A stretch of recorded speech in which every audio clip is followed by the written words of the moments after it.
Babyliss has pushed innovation further than most companies have.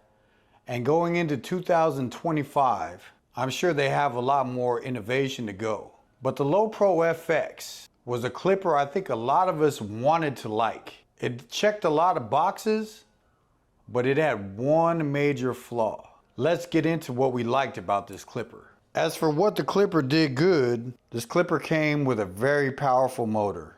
Literally went through any type of hair that I ever tried it with. And I've owned this clipper for over a year. Although the clipper might be a little bit too powerful because it's become very loud at this point. In Babyliss fashion, the clipper got loud over time.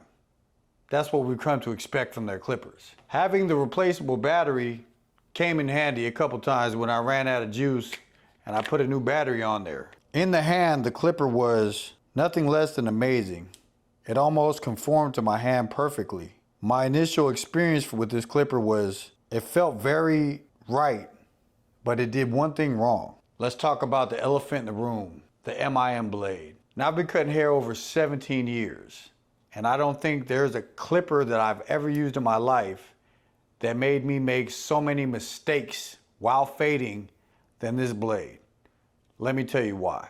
While the blade is smooth and powerful, there is no tactile feel to it. There is no crunchy sound of the blade. And if you came up from my generation with the seniors and the masters, you're used to feeling vibration coming back from the blade and you're used to a crunchy sound.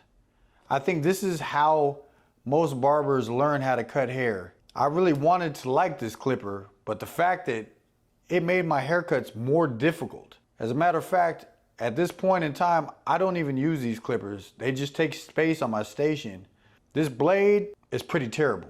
Think wedge blade 2.0. And if you had the wedge blade, I don't think I met anyone that liked that blade. You could always throw the fade blade on this clipper, but then you're looking at $250. It's not something I like to do. When I review a clipper, I want to see how it cuts out the box, how it cuts without any modifications, without any blade sharpening, without any switching of blades, Frankensteining, throwing master blades on here.